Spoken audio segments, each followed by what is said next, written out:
Isang 3.5 magnitude na pagyanig ang tumama malapit sa Pilipinas ngayon noong 2 ng Agosto.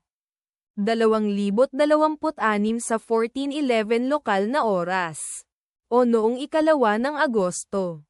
2026 sa 5:57 Coordinated Universal Time. Tulad ng iniulat ng EMSC sa website nito. Ang lindol ay matatagpuan sa napakababaw na lalim na 10.0 na kilometro sa ibaba ng ibabaw. Sa mga coordinate latitude 8.43 at longitude 122.54.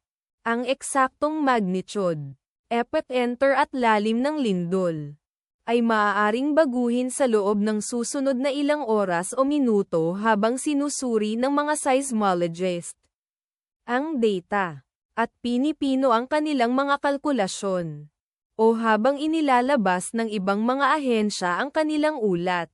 Kabilang sa mga bayan o lungsod na malapit sa sentro ng lindol ang Liloy, Zamboanga del Norte, na matatagpuan sa 37 kilometers.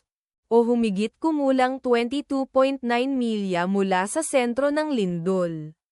Labason, Zamboanga del Norte, na nasa 40 kilometers, o humigit kumulang 24.8 milya ang layo. Leon B. Postigo, Zamboanga del Norte, na nasa 52 kilometers, o mga 32.3 milya ang layo. Del Norte, Sindangante, 34.1 milya ang layo. Ang inirerekomendang pagkilos ay maging mapagbantay para sa mga posibleng aftershocks na maaaring mangyari.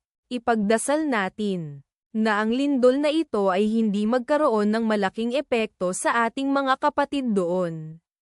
At wala ng lindol. Amen.